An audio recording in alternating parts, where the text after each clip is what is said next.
Sobat-sobat Syabah, Assalamualaikum warahmatullahi wabarakatuh. Waalaikumsalam warahmatullahi wabarakatuh. Pada hari ini kita kedatangan 4 orang mahasiswa dari Universitas Islam Syekh Yusuf dari Fakultas Ekonomi dan Bisnis, khususnya program studi manajemen. Ya. Ada 4 orang di sini teman kita, 2 putri dan 2 putra. Pada hari ini akan kita bahas, masih melanjutkan kuliah podcast yang kemarin, yaitu masih tentang mata kuliah pendidikan kewarganegaraan. Ya. Kita kemarin sudah bicara tentang hak dan kewajiban dari seorang warga negara, ya, khususnya warga negara Republik Indonesia atau WNI. Dalam kesempatan ini kita akan lebih lanjut, ya, berdiskusi, ya. Saya berharap kita berdiskusi tentang ini, ya. Tapi sebelumnya tentu masing-masing kita diharapkan untuk memperkenalkan diri, ya. Memperkenalkan diri menghadap kamera dan bisa dibuka ininya kamera biar ketahuan yang cantik, yang ganteng. Kalau kan nggak ketahuan di YouTube siapa itu, gitu kan, nggak ketahuan. Oke, dimulai dari Friska, dibuka aja. Boleh. Ya. Perkenalkan, nama saya Siska Setiawati Sukarya dari kelas 2E. Perkenalkan, nama saya Agustin Sriwandari dari kelas 2E.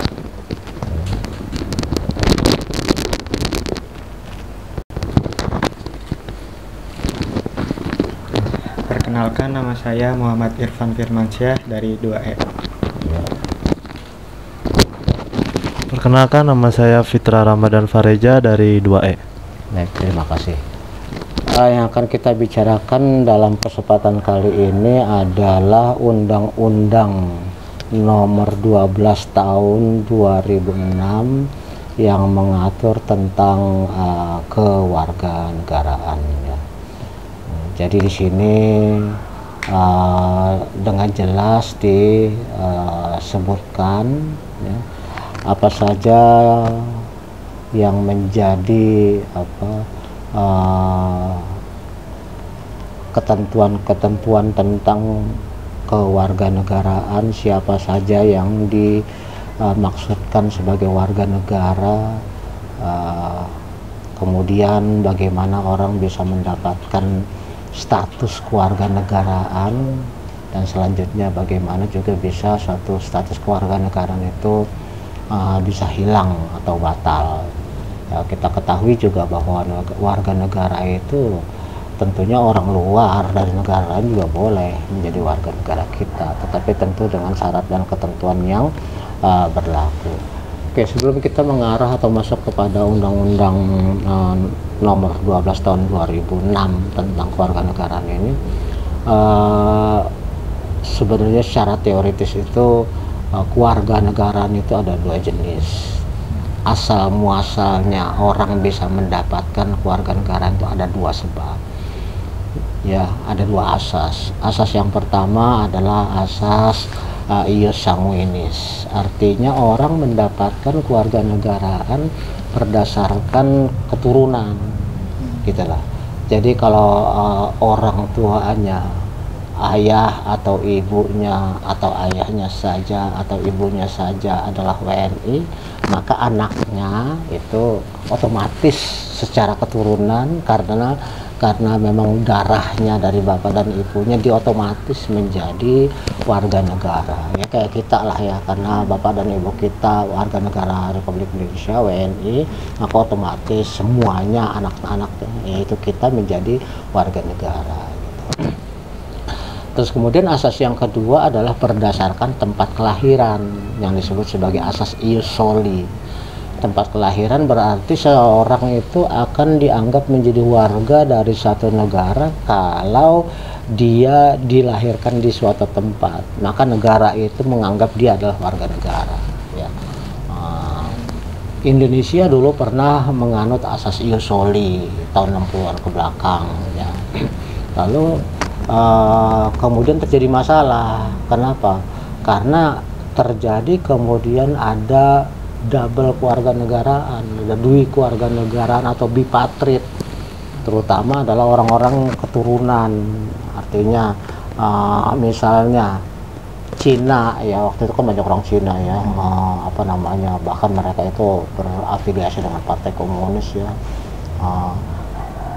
Mereka itu di negaranya menganut asas ius sanguinis juga, artinya keturunan orang Cina anak jadi ini dimanapun mereka lahir, pasti dia adalah warga negara keturunan warga negara Cina, warga RRC. Kemudian waktu itu Indonesia menganut ius soli, siapapun yang lahir di sini itu warga negara RI, makanya jadi double tuh orang. Dia kan berdasarkan keturunannya dia warga negara Republik Rakyat Cina di sini, karena dia lahir di sini dianggap oleh orang Indonesia, oleh pemerintah Indonesia menjadi warga negara Indonesia, kan jadi double dia tuh. Otomatis double seperti itu kan membahayakan karena apa? Mungkin saja kayak yang namanya orang kan ada yang beritikat baik, ada yang tidak beritikat baik, jadi enak-enak aja kesana kemari kayak ular kepala dua jadinya kan ya, dengan ambil keuntungan sana sini. Akibatnya kemudian Indonesia mengubah asas kewarganegaraan yang dianut, bukan lagi ius sanguinis tapi bukan ius soli tapi ius sanguinis, sehingga orang-orang Cina itu yang datang ke Indonesia lahir di sini dia tetap orang Cina, di sini tidak diakui lagi sebagai WNI, kecuali dia memang melepas kewarganegaraan di sana dan memilih untuk di sini, itu bisa gitu.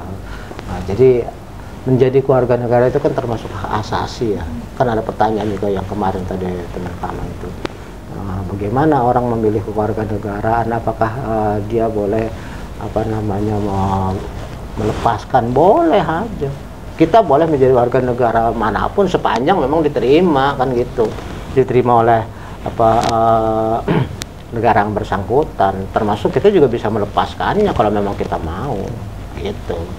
Maka berdasarkan asas baru yang dianut oleh pemerintah Indonesia, maka yang dimaksud kewarganegaraan di Indonesia pada prinsipnya asasnya adalah berdasarkan keturunan. Amerika berdasarkan ius soli ya.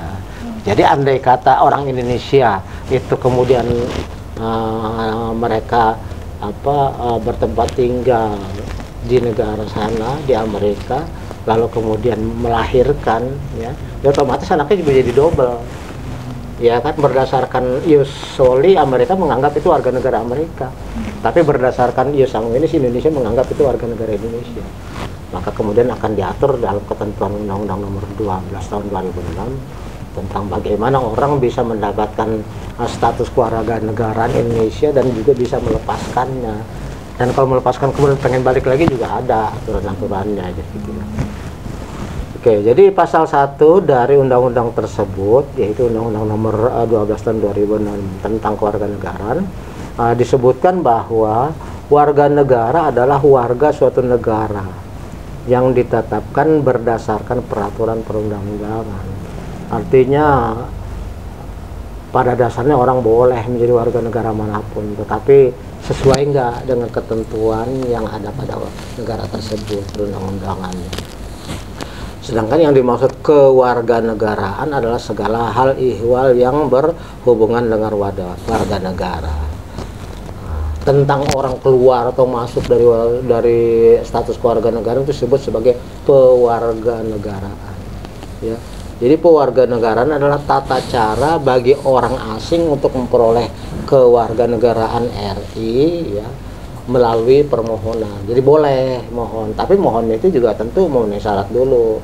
Kan ada juga pertanyaan kemarin itu dari teman kamu di podcast kemarin. Kenapa sih kita boleh untuk menerima orang asing jadi WNI? Karena orang saja udah banyak atau nggak bikin ribet aja tuh gitu kan. Ketentuan untuk menjadi warga negara Indonesia tentunya tidak mudah, karena dia harus berturut-turut selama 5 tahun tinggal di Indonesia atau 10 tahun tidak berturut-turut. Kan nggak gampang juga, kita kan tinggal di satu negara terikat dengan visa. Ya izin untuk stay di satu negara itu berapa lama? Nggak bisa kita minta izin untuk 5 tahun, nggak bisa. Itu ada ketentuannya. Maka kalau untuk suatu hal yang penting, mungkin biasanya itu yang seperti itu karena dia menikah. Ya misalnya orang asing nikah dengan orang Indonesia, baik itu yang Indonesianya perempuan ataupun laki-laki, nah, maka mungkin dia untuk tinggal lama di sini.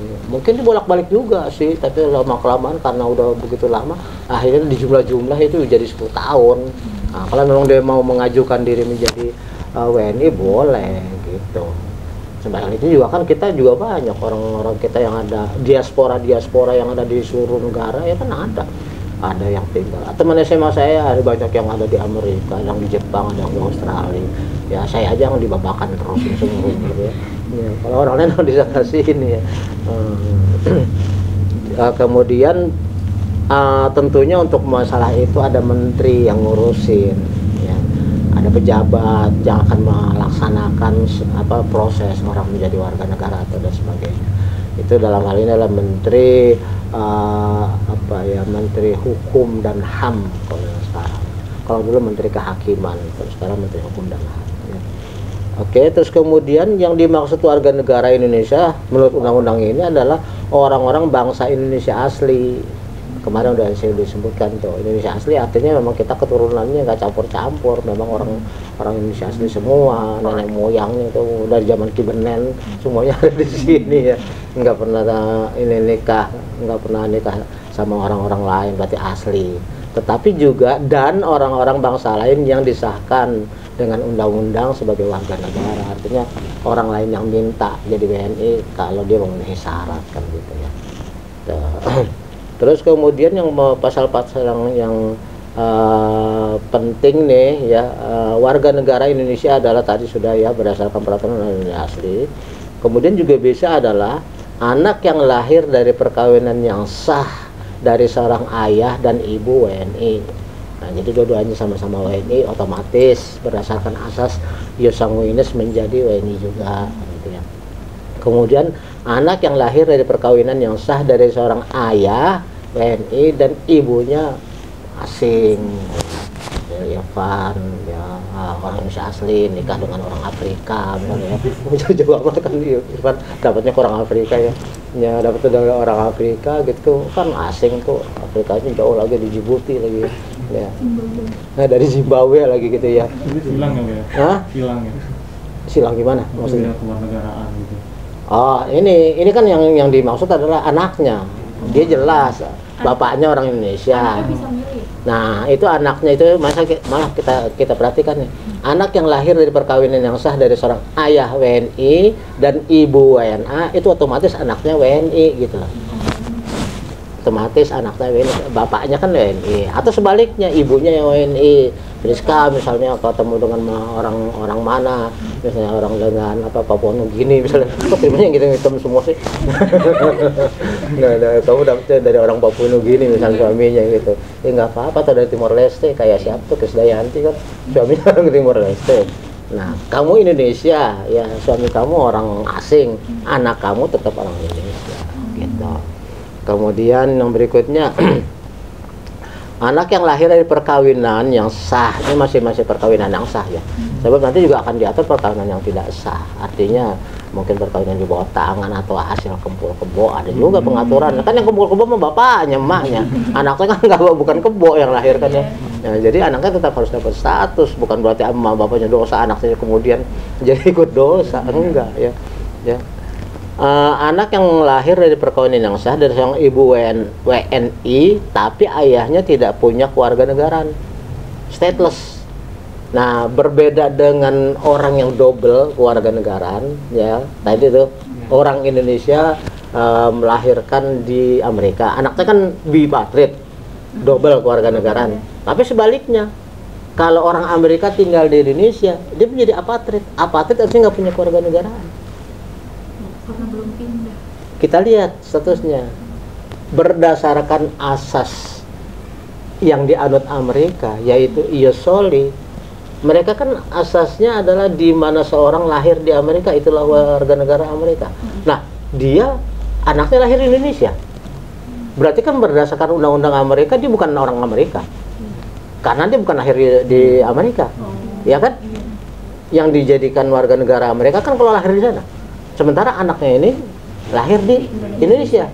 Berarti dia orang Amerika tidak mengakui dia sebagai warga negara ini. Tapi sebaliknya orang Indonesia kan menganut asas ius soli, ius sanguinis, berdasarkan keturunan. Lah anak ini emak bapaknya bukan orang Indonesia, berarti juga tidak diaku. Betul? Di sana nggak diaku, di sini nggak diaku. Nah berarti itu apatrid anak ini.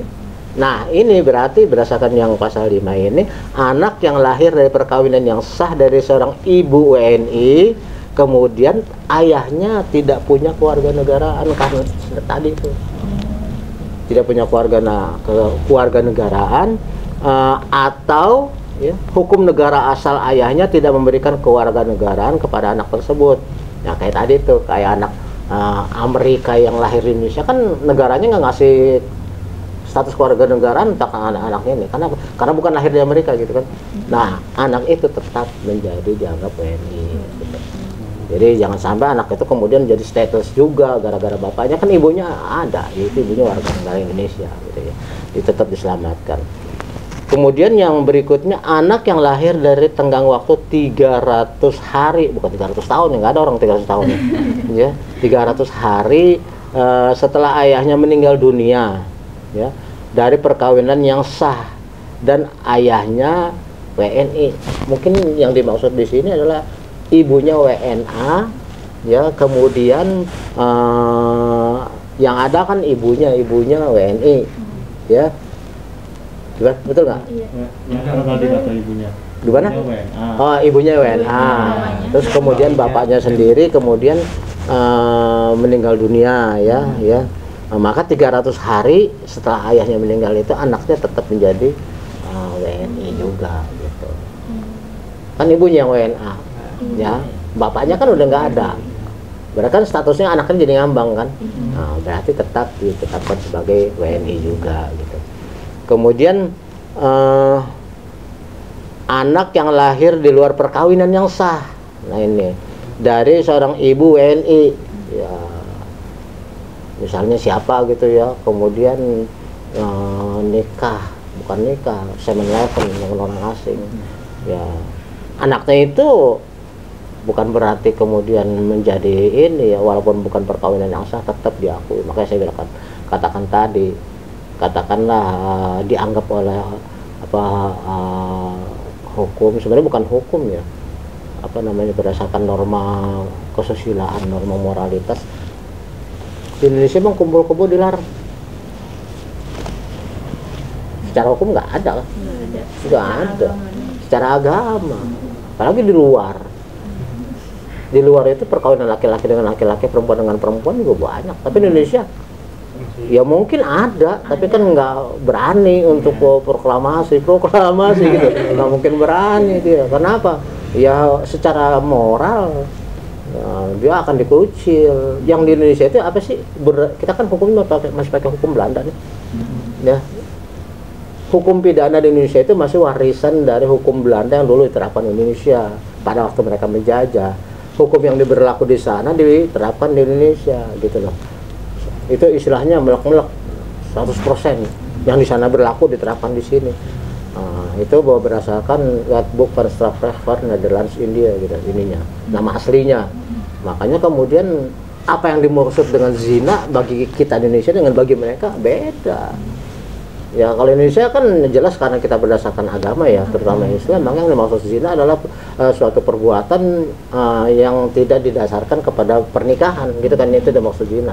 Maka kalau berdasarkan hukum Belanda yang dimaksud zina itu adalah seorang laki-laki atau seorang perempuan yang sudah beristri itu melakukan hubungan dengan seorang yang masih lajang gitu loh, selingkuh gitu ya.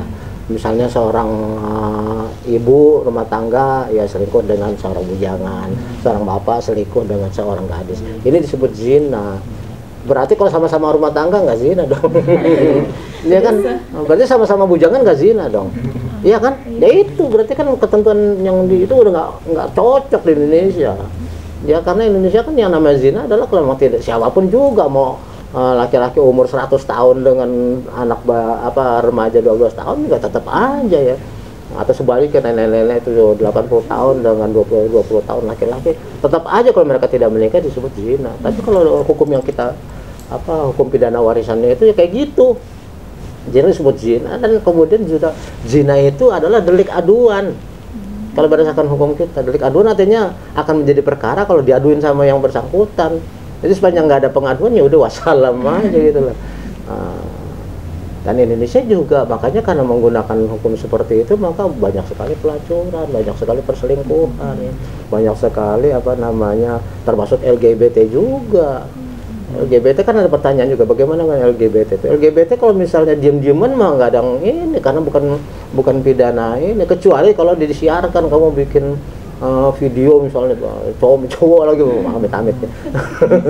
Terus kemudian disiarin lagi di videoin kemudian di YouTube lagi. Nah, semua orang pada menonton dengan cara seksama dalam tempo sesingkat-singkatnya misalnya gitu kan. Ya otomatis itu kan menjadi disiarkan menjadi masuk undang-undang ITE ya, ITE.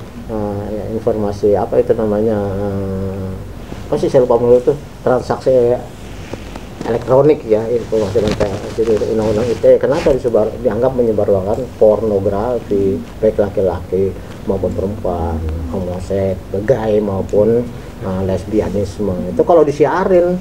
Tapi kalau nggak disiarin ya banyak lah, nggak ada yang tahu, dan juga polisi nggak bisa bertindak kecuali kalau ada pihak-pihak yang mau keberatan, misalnya seseorang melakukan praktek lesbianis padahal dia udah jadi istri orang. Nah kalau lakinya ngadu baru jadi masalah. Tapi kalau lakinya udah nggak apa-apa, ya udah nggak masalah juga gitu. Jadi itu termasuk apa ya? Termasuk harus yang diadukan, delik aduan. Memang tidak sesuai dengan ajaran Islam. Karena apa? Hukumnya bukan hukum Islam yang diterapkan di sini gitu. Kalau hukum Islam ya tentu perzinahannya akan banyak sekali korban. Ya karena bukan ini ya maka orang ya pelacuran, LGBT yang merajalela. Maka kembalilah kepada kita untuk membentengi masing-masing moralitas. Larinya ke situ jadi jatuhnya, jangan sampai. Masih bagus loh.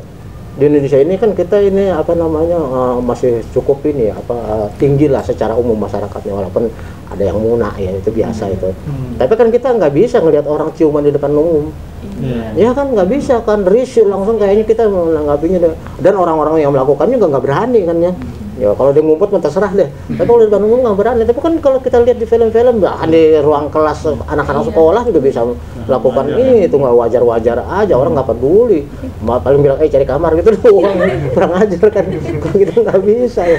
Kalau kita nggak bisa, di sana cuma bilang gitu, cari kamar sana gitu. Daripada lu di ini, tapi nggak bisa diapa-apain. Kalau Indonesia kan coba aja kamu lakukan, kalau nggak langsung masyarakat langsung marah. Langsung dinikahin itu namanya apa ya? MBA ya, married by accident ya. Iya, itu namanya kecelakaan. Ini orang kecelakaan dibawa ke rumah sakit, memang dibawanya ke KUA ya. Oke, kemudian anak yang lahir di luar perkawinan yang sah dari seorang ibu WNA ya, warga negara asing yang diakui oleh seorang ayah WNI.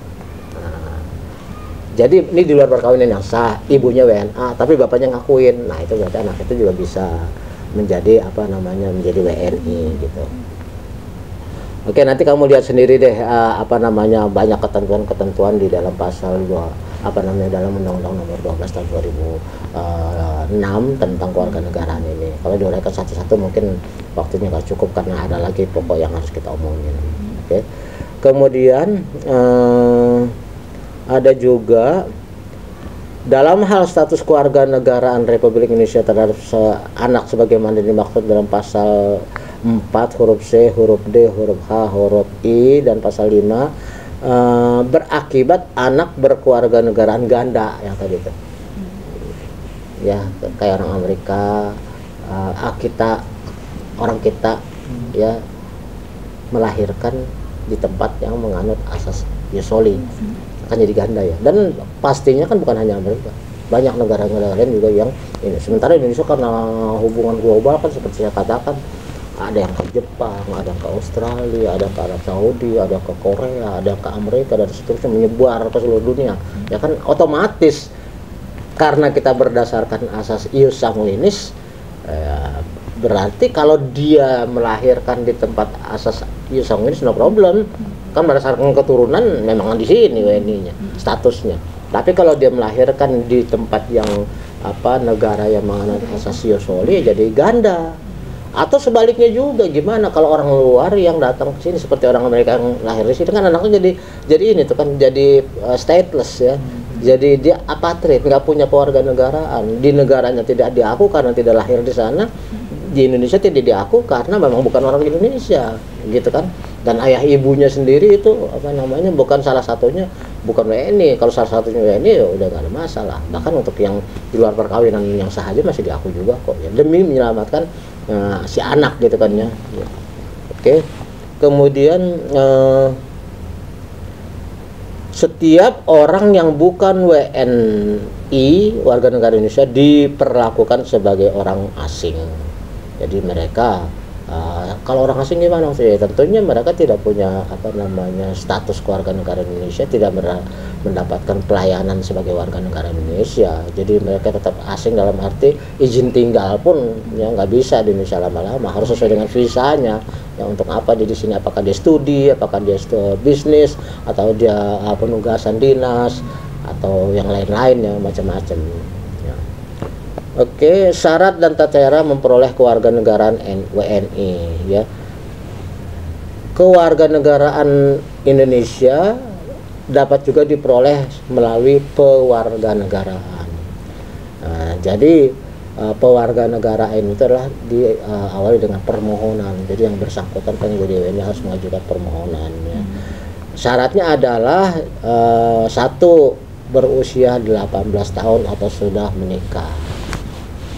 Jadi untuk menjadi WNI ada orang luar yang bermohon, dia syaratnya adalah sudah 18 tahun atau sudah menikah. Ya, yang menikah kalau di luar kan umurnya lumayan, di Indonesia 16 udah kawin. Ya, apalagi orang di kampung ya, 16 udah pada dikawinin. Ya. Tapi kalau di luar kan umurnya udah cukup di atas 18 lah gitu. Bahkan kalau berdasarkan undang-undang di Indonesia yang warisan Belanda itu, kita kan boleh nikah 21 tahun cewek. 21 tahun baru boleh nikah. Jadi nggak bisa ini di bawah itu statusnya dia kadang-kadang dituain gitu ya, dituain jadi 100 tahun gitu. Tanggung-tanggung ya, dituain. Tapi dia nggak boleh. Kenapa? Karena kalau di luar ya bahkan mereka kadang-kadang malah lebih memilih untuk cukup kumpul kebo aja lah. Nanti kalau cocok terusin, kalau enggak ya udah bubar gitu ya. Bagi mereka yang namanya single parent no problem sih. Jadi artinya seorang wanita kemudian mengandung dan melahirkan tanpa ketahuan bapaknya, orang nggak ribut sih, nggak ada yang mempermasalahkan. Kalau di sini kan ibu-ibu langsung ngegunjing, langsung rame kan, statusnya langsung rame di sini. Siapa tuh bapaknya tuh? Oh, jangan-jangan kakeknya sendiri. Katanya orang dalam gitu ya. Langsung bilang jalik ya. Tapi yang Indonesia kan kasus-kasus begitu banyak ya, dan selalu dipermasalahkan. Tapi kalau orang luar kok, kan yang namanya perkawinan itu menjadi hak personal. Kamu nikah dengan siapapun juga orang tua nggak dikasih tahu juga nggak masalah. Wah, kalau di sini kan nggak mungkin. Di sini kan pernikahan itu bukan hanya antara dua person tapi juga antara dua suku ya. Ada boro waktu ngelamar aja kan rombongan datang boro tuh buaya gitu segala macam-macam. Itu baru ngelamar ya. Terus kemudian nanti juga pada waktu perkawinannya wow bawa kue macam-macam, baliknya dikasih lagi kue lagi sama dia bohong. Jadi artinya bolak-balik gua bawa kue ya. Iya, terus rame lagi sekampung. Bisa juga gara-gara ini akhirnya juga mereka begitu bercerai juga bisa jadi heboh lagi. Kadang-kadang gara-gara perselisihan ya antara dua person akhirnya jadi tawuran antara dua suku banyak di Indonesia ya, seperti itu. Jadi A telah berusia 18 tahun atau sudah kawin atau sudah menikah maksudnya ya. Kemudian pada waktu mengajukan permohonan sudah bertempat tinggal di wilayah negara Republik Indonesia paling singkat 5 tahun berturut-turut atau paling singkat 10 tahun tidak berturut-turut ya gitu. Oke, yang berikutnya syaratnya adalah tentu sehat jasmani dan rohani. Ngapain nerima ini orang gila kan gitu kan. Yang nerima juga orang cacat ya kan, nyusahin aja gitu kan. Jadi harus sehat jasmani dan rohani. Kemudian yang berikutnya dapat berbahasa Indonesia. Jadi dipersyaratkan orang yang pengen jadi WNI itu harus udah ngerti bahasa Indonesia, udah bisa. Makanya kebanyakan 5 tahun atau 10 tahun berturut-turut, tidak berturut-turut. Berarti dia sudah bisa bahasa Indonesia ya. Saya dulu waktu ada suatu acara pameran ya, di pameran ekspor, saya pikir tamu ya orang asing, saya ngomong bahasa Inggris saja, saya nggak taunya Mas bojoku wong Jawa, kurang ajar. Jadi dia malah ngomong Jawa ya. Saya ngajak ngomong bahasa Inggris keren-kerenan, sok-sokan, dia jauhnya malah wong Jawa, ada bojoku wong Jawa, maksudnya gitu. Ya banyak kayak gitu, nggak taunya udah jadi WNI, cuman karena bule kan nggak bisa di ini ya. Bulenya bukan bule karena penyakit albino, bukan, memang bule beneran gitu kan. Oke. Kemudian tidak pernah dijatuhi dapat berbahasa Indonesia serta mengakui UUD 45 dan Pancasila, itu harus ya. Jadi kita nggak nerima nih kalau orang-orang yang dari luar kemudian menentang Pancasila, apalagi ingin merubah Pancasila, ya jelas-jelas nggak boleh lah. Orang WNI sendiri kalau pengen punya niat untuk mengubah WNI jadi pemberontak dasarnya kan, jadi makar, akhirnya kan kena pasal, apalagi orang luar gitu ya. Jadi mereka itu nanti setelah memenuhi syarat itu akan istilahnya diambil sumpahnya untuk mengakui Pancasila dan Undang-Undang 45 setelah berjanji setia kepada Republik Indonesia sebagai warga negara yang baik gitu ya. Kalau nggak dilakukan batal gitu. Jadi kalau misalnya dia udah mengajukan permohonan, terus kemudian dikasih waktu kapan, kemudian nggak ada kabar, nggak datang, batal gitu, batalkan. Oke, kemudian tidak pernah dijatuhi pidana karena melakukan tindak pidana yang diancam dengan pidana penjara 1 tahun atau lebih. Itu kalau cuma berapa bulan masih boleh. Tapi kalau 1 tahun lebih itu udah nggak boleh mengajukan permohonan. Lagian ngapain Indonesia datang pengen jadi WNI tapi biang kerok? Kan nggak boleh ya. Tambah-nambahin penyakit aja orang Indonesia, banyak yang mau masuk penjara gara-gara berbagai macam hal.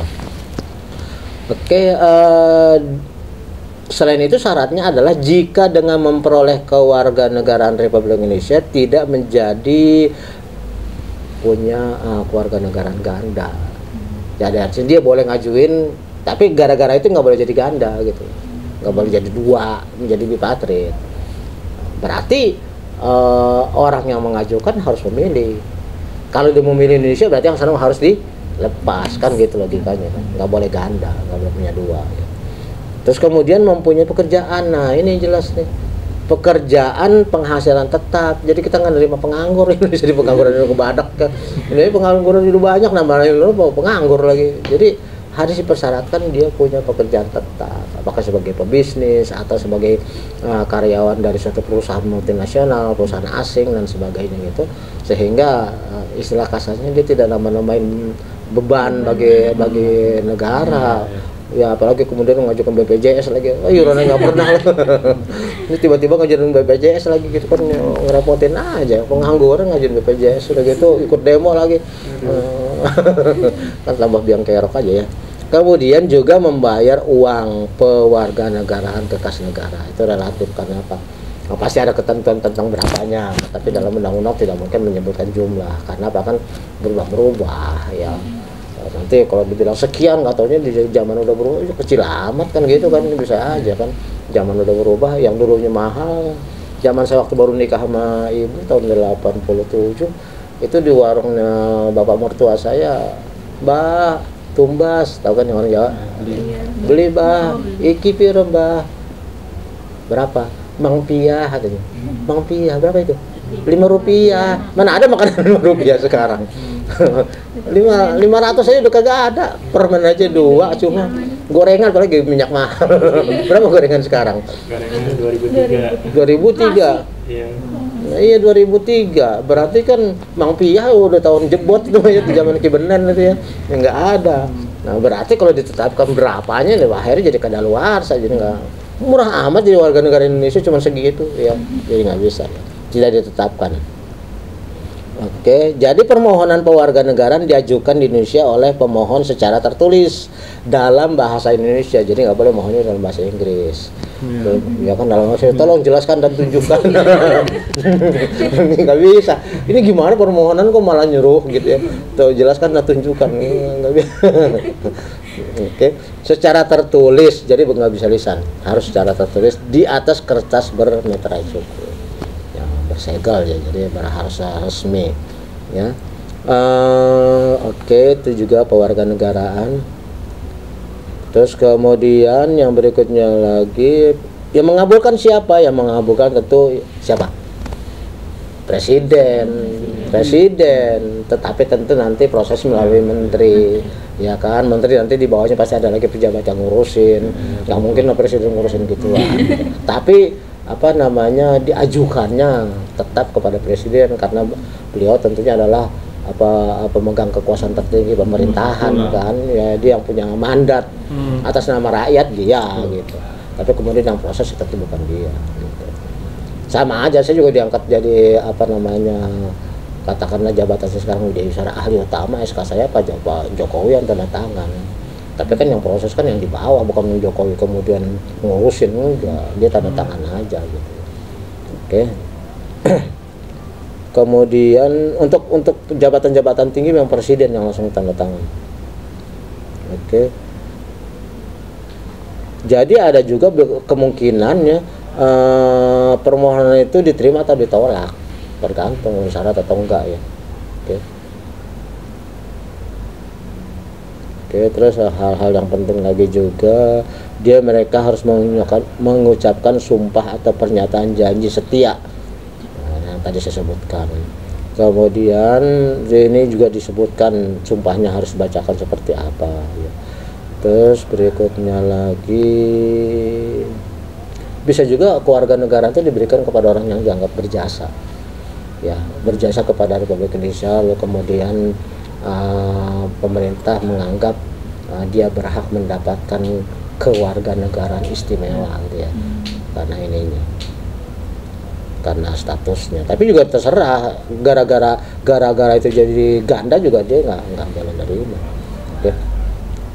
Nah, kehilangan kewarganegaraan. Warga negara Indonesia kehilangan kewarganegaraan jika yang bersangkutan satu, memperoleh kewarganegara lain atau atas kemauan sendiri. Jadi dia yang ngajuin pemindahan. Ya, misalnya siapa ya, kemudian dia mengajukan untuk menjadi warga negara lain, boleh ya. Irfan menjadi warga negara Arab, silakan. Gitu. Atas permintaan sendiri. Gitu. Tidak menolak atau tidak melepaskan kewarganegaraan lain, sedangkan orang yang bersangkutan mendapat kesempatan ditawarin warga negara dari negara tersebut, kemudian dia tidak menolak, berarti kan menerima. Nah, tidak menolak berarti kan menerima, tapi dia tidak melepaskan kewarganegaraan Indonesia, ya maka dia dianggap kehilangan. Karena pada di sana dia nggak nolak kok, ya di sini dia nggak lepas, berarti kan double kan. Berarti dia diambil oleh orang Indonesia, udah lo kesana aja gitu kasarnya. Lu kagak nolak itu kan, ngapain dua-dua gitu kan. Bini aja kalau dua-dua udah kesana aja lo gitu kan. Oke. Dinyatakan hilang kewarganegaraan presiden atas permohonan sendiri, atau ya dia sendiri yang minta, saya nggak mau jadi warga negara Indonesia lagi. Ya berarti dia memang memilih kewarganegaraan lain ya. Jika yang bersangkutan sudah berusia 18 tahun atau sudah nikah, sudah kawin, artinya kalau permohonannya anak-anak dia dianggap belum ngerti lah. Jadi untuk bisa mengajukan itu ya tentu dia harus berumur 18 tahun. Bisa juga dia masuk dalam dinas tentara asing. Masuk dinas tentara asing. Nih, pasal ini krusial nih. Lalu bagaimana orang-orang yang kemudian ikut berjuang di Suriah, Palestina, kan bela negara asing dia, dan kemudian tanpa tanpa izin dari pemerintah diberangkatkan oleh satu organisasi, katakan oleh HTI misalnya di waktu masih ada, kemudian ikut berjuang di negara lain, di Afghanistan, di Palestina, di Suriah, di Yaman dan sebagainya. Berarti kan jika tanpa persetujuan Indonesia dia ikut membela negara asing ya, berdasarkan ini dia harusnya kehilangan keluarga negara. Jadi Indonesia itu masih bagus, begitu dia balik lagi jadi lagi di sini malah ngacak. Akhirnya dibikin lagi ke apa namanya, seolah-olah pengen mendirikan lagi model-model kayak gitu ya. Sehingga kemudian adalah khilafah dan sebagainya istilahnya. Ya, sebenarnya itu kan udah apa ya, udah merugikan bangsa Indonesia. Padahal dia keluar aja bahkan tanpa izin. Yang parahnya lagi kan konon ya, saya nggak tahu itu apakah itu benar atau apa. Itu dananya dari kita yang kita kumpulin melalui kotak-kotak amal itu. Kita mah iya kan donasinya itu kotak amal, nggak taunya ada 200.000 yang pernah diungkap oleh polisi itu ya. Di 200.000 kotak amal yang terbahas di Indonesia. Lalu kemudian bayangkan 200.000 per hari dapatnya berapa, sebulan, setahun dapat berapa. Ternyata itu malah digunakan untuk memberangkatkan orang-orang yang katanya mau berjihad. Padahal belum tentu di negara-negara itu masalah agama loh, belum tentu. Itu bisa masalah politik, perebutan kekuasaan aja. Kita ngapain ikut-ikutan gitu. Masalah Israel dengan Palestina itu tidak murni masalah agama, tapi masalah perebutan wilayah itu. Ya, tapi orang Indonesia itu kadang-kadang tuh suka gampang dikelabui gitu loh, gampang dihasut, sehingga pokoknya jihad lah, biar gua gagal sholat, atau pokoknya jihad gitu ya, pokoknya masuk surga lah kalau jihad. Padahal mah di hari-hari sholat tegak kagak, apa segala kagak gitu ya. Yang kemudian kesana seolah-olah jadi masuk surga aja, dijanjiin lagi 72 bidadari ya, di dunia aja satu aja kewalahan 72 bidadari lagi ya, atau gimana ngelayanin gitu, secara logika ya 72 bidadari kan sebulan lebih itu. Iya, bagaimana digilir 2 bulan ini belum ketemu lagi gitu ya. Wah, jadi Indonesia itu kadang-kadang suka masuk yang seperti gitu yang padahal kalau kita pikir-pikir kok Islamnya jadi seperti negeri dongeng sih, jadi nggak masuk akal gitu. Tapi di Indonesia masuk aja. Jadi walaupun orang-orang tuh kadang-kadang dihasut dengan omongan-omongannya, ikut-ikut aja, yang penting jihad, bawa anak istrinya ke sana, akhirnya sana terlantar. Ya kan? Orang perang ngikut ke sana, kurang kerjaan kan, akhirnya kurang ke sana. Kenapa? Karena di sana juga ada yang membiayai. Tapi kan membiayai dalam arti Anda itu di sini berguna nggak? Kalau nggak berguna kan ngeribet-ribetin aja kan itu kan. Nah, jadi kalau masuk ke dalam dinas tentara asing tanpa izin, itu berarti bisa caw dari warga negara. Tapi kalau misalnya ada izin dari presiden, ya tentunya kan tentara kita yang lagi ditempatkan di medan perang dalam arti apa ya, menjaga perdamaian. Itu memang lain lagi, itu kan izin presiden. Pemerintah yang ngutus, ya tentu nggak kehilangan keluarga negara. Ini kalau yang diam-diam ngumpet lari ke Palestina, lari ke Yaman dan sebagainya, terus balik lagi kemarin bikin teror. Ini udah ngeribetin di luar, ngeribetin di dalam lagi kan ya. Nah, ini ya berarti memang dia hati-hati nih anak-anak muda nih terutama nih, ya yang nggak ngerti agama apa kemudian lalu kena hasutan akhirnya jadi penganten. Tahu kan yang namanya penganten, mending kalau penganten beneran, itu kan cuma pembawa bom bunuh diri, ya kan, wah badan masukin bom gitu ya, terus kemudian meledak gimana gitu, meledaknya orang lagi di gereja lagi, urusan apa? Dia orang lagi beribadah, kenapa dia beragama Kristen? Ya Tuhan juga nggak ribet, kenapa dulu yang pusing nih kan, biarin aja kan hak orang untuk beragama apapun juga ya. Dulu Legian Bali dulu kan, orang lagi piknik di pantai meledak. Wow, itu suruh gitu enak aja bang, bapak ibu dibikin video tuh. Seandainya bapak dan ibu sempat nonton ini, Ananda insya Allah sudah ada di surga. Surganya sopo, enak men gitu loh. Orang lagi piknik yang di Kuningan juga tuh Jakarta, ada anak kecil sama ibunya melintas meledak atau salahnya apa dia? Karena videonya itu anak kecil sama ibunya lagi melintas tiba-tiba meledak bom. Masuk surga, enak banget. Iya kan, jadi kadang-kadang kan kita itu suka dijanjiin yang kagak jadi gombor gitu. Terutama mahasiswa, terutama yang kagak punya pengajian lagi, ngaji nggak pernah gitu, tiba-tiba masukkan yang begitu, akhirnya jadi radikal deh. Ya. Oke. Kemudian banyak sekali ya sebab-sebab. Atau jika secara sukarela mengangkat sumpah atau menyatakan janji setia kepada negara asing. Nah ini para pembelot ini, ya. Misalnya zaman perang dulu kan orang ada Belanda juga. Madun Ireng. Ya. Apa? Madun Ireng gitu. Nah, iya. Jadi dia berjanji kepada negara asing, termasuk juga kita ini baiat ISIS. Jangan salah loh. Betul nggak? Orang-orang yang berbaiat kepada ISIS secara undang-undang ini dia udah jelas dia udah melanggar undang-undang keluarga negara, dia seharusnya kehilangan keluarga negara. Betul nggak? Karena apa? Dia berbaiat, menyatakan janji setia kepada orang-orang ISIS yang ada di Yaman. bahkan mereka ikut perang ke sana, otomatis nggak mungkin kan diizinin presiden, nggak begitu, ya kan? Nggak mungkin dengan izin, berarti dia sudah melakukan ini. Jadi kalau misalnya kasus-kasus yang seperti sekarang seperti Munarman dan sebagainya, ya itu orang-orang yang udah melakukan hal itu, ya jelaslah dia sudah tidak sesuai dengan undang-undang kewarganegaraan, dan secara logikanya berarti dia tidak setia kepada Indonesia, no? Ya. Kemudian andai kata berdasarkan ya seringkali kan orang berdasarkan alasan agama ya, berjihad dan sebagainya. Iya, kalau memang iya. Kadang-kadang kan yang dibela di sana juga bukan masalah agama, masalah perebutan kekuasaan, ISIS dan sebagainya itu kan masalah politik itu. Kita nggak tahu apakah memang benar mereka itu berjihad demi agama atau karena memang taktik politik, katakan negara tertentu untuk memecah belah umat Islam. Perebutan kekuasaan antara Hafiz Assad dengan rakyatnya, antara seorang pemimpin negara ini dengan rakyatnya kan biasa di mana-mana pun. Indonesia masih mending loh. Jadi ada betapapun kita itu ada yang pro Jokowi, ada yang pro Prabowo kemarin, betapapun di medsos itu rame, tapi kan praktek aman-aman aja. Yang harus dijaga, jangan sampai terjadi seperti itu, terjadi pemberontakan gara-gara nggak setuju dengan presiden. Nanti giliran dia naik, terjadi lagi pemberontakan, direbut lagi, nggak ada habis. Ya kan, oke lah Indonesia, wah Jokowi naik, semua pada ribut, wah ngata-ngatain gini. Nah, oke lah, kemudian lawan yang naik, gantian orang Jokowi yang ngata-ngatain. Udahlah, cuma ngata-ngatainnya biarin aja ya, nggak ada masalah. Tapi kok sampai terjadi tawuran, terjadi kerusuhan, ini yang harus dicegah. Dalam rangka ngata-ngatain sih biarin aja, nggak apa-apa, demokrasi ya. Ya nggak mati ini orang dikata-katain itu kan paling jengkel doang ya.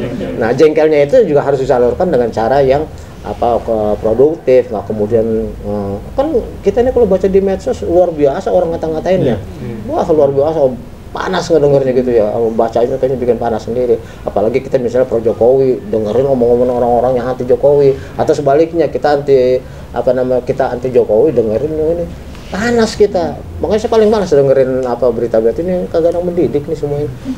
Lebih parah lagi yang pemimpin kok mencari keuntungan sendiri aja, malah ngeributin aja, tambahin rame aja, bukan ngadem-ngademin malah tambah rame kan itu. Nah, jadi banyak kayak gitu tuh. Akhirnya kita lah, makanya tugas saya adalah menyadarkan mahasiswa, mengertilah politik supaya kamu ngerti politik. Bukan berarti kamu nggak boleh demo, boleh, tapi jangan ngawur. Jangan hari ini kamu bilang turunkan presiden, besok bilang bubarkan DPR. Lo ngurusin negara siapa, semuanya hancur. Terus kemudian mari kita bentuk pemerintahan rakyat. Nah, caranya gimana? Kita berkumpul, padang mahsyar kumpul. Mana ada tanah luas di Monas atau dimanapun yang bisa menampung seluruh Indonesia. Terus yang mimpin siapa? Terus yang jualan teh botol siapa bentar? Ya kan, yang bikin nasi bungkus siapa semuanya? Kalau semuanya kumpul doang gitu kan, ini nggak masuk akal. Mahasiswa boleh lah demo, tapi rasional. Kemarin demo tentang Omnibus Law, begini begitu ditanya sama Mahfud MD. Anda tuh nggak usah ngomong macam-macam, saya pengen tanya aja, Omnibus artinya apa sih? Mingkem. Baru gitu doang kok rame-rame. Omnibus Law itu adalah untuk menampung undang-undang yang begitu banyaknya sehingga mengakibatkan investasi menjadi terhambat. Maka dijadikan omni, kan dia tahu ya. Omni apa artinya? Omnivora, pemakan semua kan? Semua, makan segalanya kan? Herbivora, pemakan tumbuhan. Karnivora, pemakan daging. Omnivora berarti pemakan semua. Nah berarti Omnibus Law adalah bus yang menampung ke semua undang-undang menjadi satu, dalam rangka menyederhanakan. Kenapa? Karena banyak sekali orang luar yang pengen investasi Indonesia, tapi kebanyakan aturannya. Ini udah panjang, udah lama, mahal lagi. Nah, bagaimana ada investasi? Gitu loh. Maka kemudian dijadikan sederhana dengan cara membuat undang-undang yang menyatukan semuanya. Ya, itu disebut Omnibus Law. Macam-macam, ada di ketenaga kerjaan, ada di sini, supaya izin-izin itu menjadi lebih sederhana. Nah, kita nggak ngerti apa-apa, kemudian ikut-ikutan. Padahal yang jadi masalah itu orang yang berontak itu, orang yang tidak setuju Omnibus Law adalah orang-orang yang selama ini punya kepentingan terhadap banyaknya peraturan. Akhirnya begitu disederhanakan, jadi kehilangan kan. Seharusnya kan kesini bayar, jadiin satu ke saya doang, ribut kan kamu semua, betul nggak? Nah itu dimudahkan berarti apa ya? Dimudahkan. Kenapa? Teman saya nih, kita cerita sedikit ya. Teman saya itu kerja di Kementerian Investasi. Tugasnya adalah merayu investor luar supaya investasi Indonesia. Tapi kemudian apa yang dibilang?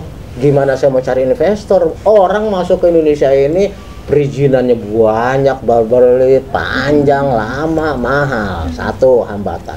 Kedua, ketika mereka mau mendirikan pabrik, belum jawara-jawara pada keliling orang harus kampung sini gitu pegawai. Iya, kalau memang bagus, kalau kompeten. Kalau ternyata nggak kompeten, tapi harus, perusahaan mana mau? Kan mereka harus mencari keuntungan, harus punya orang-orang yang produktif. Kalau asal masukin, apalagi awas aja kalau enggak, lah kan repot kalau begitu kan. Belum lagi kemudian udah harus masukin orang-orang situ, anak muda situ. Iya, kalau malas, tidak kompeten. Kemudian jawarannya datang ada uang pelicin, lebaran lah, tahun baru lah, munggah puasa lah, pusing kan orangnya. Belum lagi juga termasuk juga aparat pemerintah yang oknum ya, bukan yang sebelum tapi oknum. Kan minta dilayanin terus tuh, datang kunjungan, pulangnya bawa oleh-oleh, kan gitu kan. Banyak seperti itu kan. Akibatnya apa? Ya bagaimana gue mau bujuk orang luar supaya masuk akal nggak? Ya kan?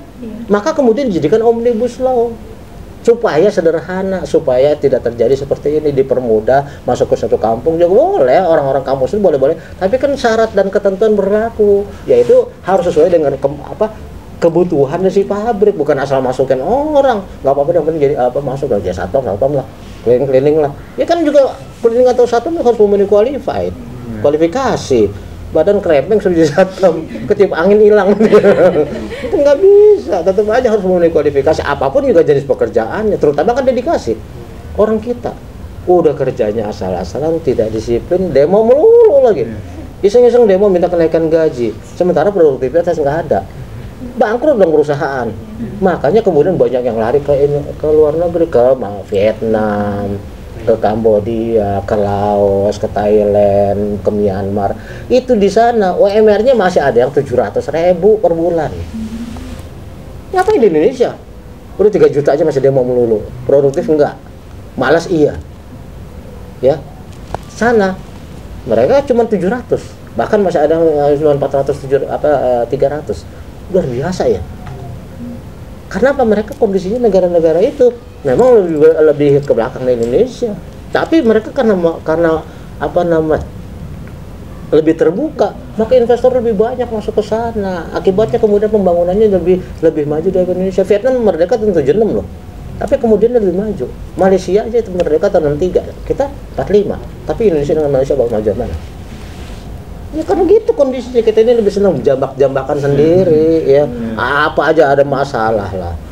Adalah segala macam, hapuskan 300 ayat Quran, lu ngapain ngerjain gitu kan sih? Kurang kerjaan lu, lebih balik kagak ngerti lu, kenapa jadi ngurusin Quran kan gitu kan. Jadi orang kita senang cari gara-gara, bener gak? Senang cari masalah, apa aja jadi masalah. Udah gitu ada ngompor-ngomporin lah, wah udahlah kacau balau. Nah itulah kemudian pertanyaannya, hak dan kewajiban warga negara itu gimana supaya seimbang? Ya kalau kamu menuntut, kamu juga harus tahu kewajiban dong. Contohnya kamu mau naik kendaraan harus punya SIM.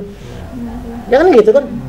Jadi bisa seimbang. Kita jangan nuntut hak doang, tapi kewajiban nggak tahu. Ya kan, kamu mau makan ya harus ada makanan. Makannya beli, mau nyolong. Kan gitu. Berarti kan hak kita untuk makan, tapi kewajiban kita adalah harus ada makanannya dan beli makanannya. Entah dari mana bikin sendiri juga terserah, tapi kan bahannya beli juga. Gitu, bukan berarti kita kemudian mau, pokoknya gue makan dari mana, mau simsalabim, tiba-tiba abrakadabra ada makanan banyak gitu, mana ada, ya kan. Jadi Indonesia ini bang, ya itulah. Oke. Yang berikutnya lagi yang penting juga adalah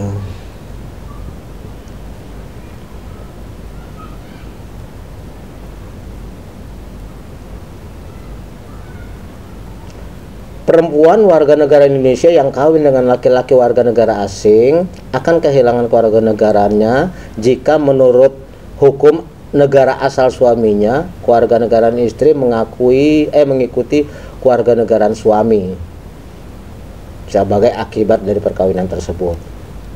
Paham nggak? Seorang perempuan WNI kawin dengan laki-laki WNA. Nah, dia akan kehilangan kewarganegaraan Indonesia jika menurut undang-undang hukum negara sana dia harus ikut kewarganegaraan suaminya. Maka Indonesia kan karena diikut ke suaminya berarti Indonesia lepas kan gitu, jelas ya. Itu kalau zaman udah modern, bagaimana kalau wanita menikah dengan wanita juga Indonesia apa udah nggak pengen ngurusin gituan ya.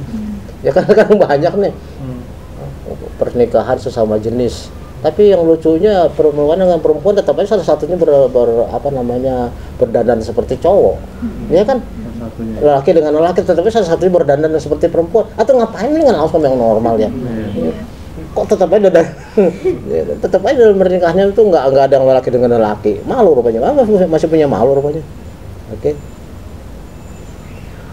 Oke, yang penting lagi. Oke, kayaknya itu aja deh yang yang penting untuk kita ketahui di dalam Undang-Undang Nomor 12 Tahun 2006 tentang kewarganegaraan ini. Baik, kita teruskan barangkali yang ingin ditanyakan, silahkan.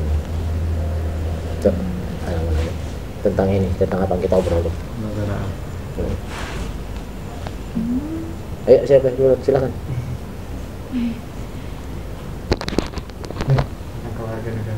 Jadi saya udah dijawab sih.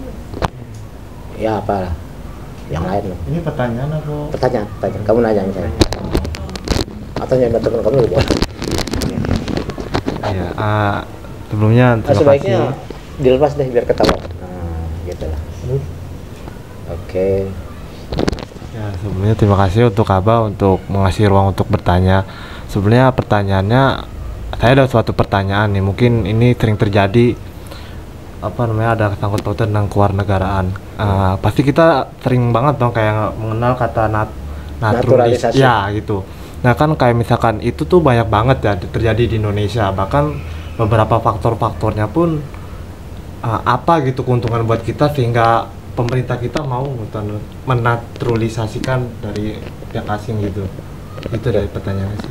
Baik, naturalisasi seperti kita sebutkan tadi diperbolehkan, yaitu naturalisasi artinya orang yang mendapatkan kewarganegaraan Indonesia berdasarkan proses perundangan dan peraturan perundangan. Kan tadi udah ketahuan syaratnya ya, harus stay di sini 5 tahun berturut atau 10 tahun tidak berturut, dan juga tentu orang itu harus punya pekerjaan, jadi tidak merepotkan, dan juga orang itu dipersyaratkan kalau bisa mempunyai keahlian ikut membangun Indonesia, punya kompetensi tertentu. Kalau dia punya pekerjaan, syukur-syukur ya dia adalah seorang pengusaha besar, bukan karyawan kecil. Tapi kalau dia seorang pengusaha besar, kan investasi juga ya. Dan yang paling penting, kita kan membatasi, tidak sembarangan orang bisa menjadi WNI, ada syarat-syaratnya. Kalau setiap orang masuk Indonesia boleh, ya kagak bisa. Tetap aja harus ada persyaratan-persyaratan yang ketat. Ya di samping itu dia juga harus bisa bahasa Indonesia, supaya apa? Ya memang berarti dia menghargai budaya di Indonesia, kan dia harus menyatakan sumpah setia, berarti dia tidak boleh lagi terikat dengan orang luar, tapi harus ikut membangun Indonesia gitu loh. Jadi yang diharapkan sebenarnya bagi Indonesia ya akan mendapatkan melalui proses naturalisasi adalah warga negara yang bermutu, ya gitu loh. Gak apa-apa kan dari luar kalau mau bermutu gitu kan. Tapi yang tidak bermutu, yang tidak menambah kemajuan Indonesia, hanya malah bikin pusing, malah nambah masalah, ya pastilah nggak akan diizinkan gitu. Jadi dari segala macam ya tentu diseleksi secara ekonomi, secara ilmu pengetahuan, secara kesetiaan, secara stay-nya dan sebagainya diperhitungkan, nggak asal terima aja. Oke, silakan yang lain. Saya harapkan masing-masing nanya dong satu-satu.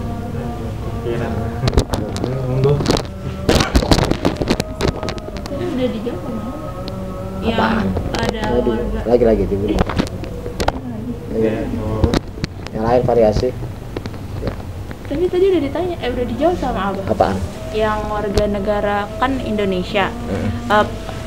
Ayah sama ibunya itu warga negara Indonesia, terus dia pindah ke Amerika.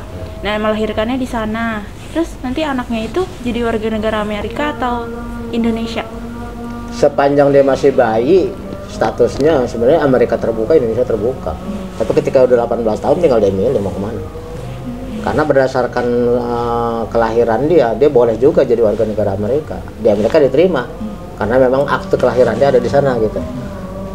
Indonesia karena memang orang tuanya di sini, asli di sini, berdasarkan asas keturunan, ya dia anak itu ya orang Indonesia kan gitu. Tetapi ketika anak itu masih anak-anak ya tetap kan dia ngikut orang tua. Begitu dia dewasa 18 tahun ya tinggal tinggal dia memilih. Karena apa? Kalau tidak dia milih, dia akan menjadi apa? Double, ya kan, menjadi double keluarga negaraan, di sini diterima, sana diterima, ya. Makanya kemudian ketika 18 tahun dia diminta untuk memilih. Terserah dia mau jadi orang sana, ya di sini yang penting lepas, ya kan. Kalau mau di sini ya bahasa di sana lepas gitu, jadi nggak boleh double. Oke? Lagi? Ya. Kalau saya mau nanya yang tentang Dilepas kan, biar kelihatan wah ganteng gitu kan. Oke. Kalau saya mau nanya tentang, kan syarat kewajiban seorang WNI itu kan harus bisa bahasa Indonesia. Kalau saya mau nanya tentang, kan syarat kewajiban seorang WNI itu kan harus bisa bahasa Indonesia ya. Bagaimana dengan kayak misalkan orang Jawa, maksudnya fasih dengan bahasa Jawa, nggak bisa bahasa Indonesia gitu. Ya, otomatis orang Indonesia kok mau ditendang, diusir, ya enggak. Kan ini berdasarkan keturunan memang orang Indonesia. Dan ini yang dimaksud harus berbahasa Indonesia kan adalah orang luar yang pengen masuk. Orang asing yang pengen jadi warga negara Indonesia. Orang udah pengen udah jadi seumur umur Indonesia, nggak pengen jadi warga negara Indonesia lagi. Ya kan? Ya orang Jawa, orang Batak, orang manapun juga kalau ditinggalnya apa namanya agak, katakanlah di pedalaman, ditambah lagi dia itu udah tua-tua ya. Kalau anak-anak yang masih seumuran kamu ke bawah atau ini, ya, otomatis bisa lah orang di sekolah di bahasa Indonesia kok pakai gitu. Ya, biar anak kecil juga begitu masuk SD juga bisa bahasa Indonesia. Tapi kalau yang tua-tua, yang sekolahnya katakanlah dulu belum ngalamin bangku sekolahan istilahnya, akibatnya dia taunya ya nggak usah jauh-jauh, mertua saya juga nggak bisa bahasa Indonesia. Mertua saya nggak bisa bahasa Jawa, bapak saya nggak bisa bahasa Jawa, bisanya bahasa Indonesia. Ya udah kalau ketemu nggak nyambung. Kalau ketemu nggak nyambung, satu nggak bisa bahasa Indonesia, satu lagi nggak bisa bahasa Jawa. Ya udah diem-dieman aja, udah senyum-senyum aja gitu. Udah. Jadi yang dimaksud dengan harus bisa bahasa Indonesia ya adalah orang asing yang pengen jadi warga negara Indonesia, bukan orang yang memang sudah ada di Indonesia dari sejak bujak istilahnya. Enggak lagi. Oke, terakhir ada nggak? Oke, baik, kalau misalnya tidak ada, saya harapkan semuanya bisa aktif nanti di dalam pertanyaan di ini ya, pertanyaan di podcast di YouTube ya. Seperti yang kemarin itu saya senang karena banyak yang nanya, dan saya berharap itu konstan sampai kuliah berakhir. Dan yang saya pesan juga, jangan hanya membaca jawaban atas pertanyaan sendiri, semuanya jangan diinin, karena itu pelajaran itu. Orang nanyanya juga kan pasti seputar materi, nggak salah-salah, jadi otomatis akan memperkaya wawasan ya. Oke, baik, saya kira demikian saja sobat-sobat Syabah. Kita sudah melakukan diskusi tentang masalah kewarganegaraan sebagaimana diatur dalam Undang-Undang Nomor 12 Tahun 2006 tentang kewarganegaraan. Mudah-mudahan informasi ini bermanfaat, dan saya berharap nanti banyak pertanyaan-pertanyaan yang membanjiri YouTube podcast ini. Ya tentu jangan sampai lupa juga like and subscribe and comment ya gitu. Jadi supaya hidup lah ya. Dan saya berharap juga, kenapa? Kalau kita hidupin melalui pertanyaan, terbukti itu banyak sekali yang nonton. Dari kelas kamu aja kan kalau di total 60 orang aja, tapi sekarang aja 260 orang, mungkin lebih lagi gitu. Berarti itu memancing gitu. Dan kita sharing ilmu kok intinya kan, sharing information kan, bukan yang enggak. Kan kita kan bukan nyebarin video porno, ya kan? Kita nyebarin ilmu gitu. Demikian saja yang bisa kita diskusikan. Lebih kurang mohon maaf, saya akhiri dengan kalimat wabillahi taufiq wal hidayah. Wassalamualaikum warahmatullahi wabarakatuh.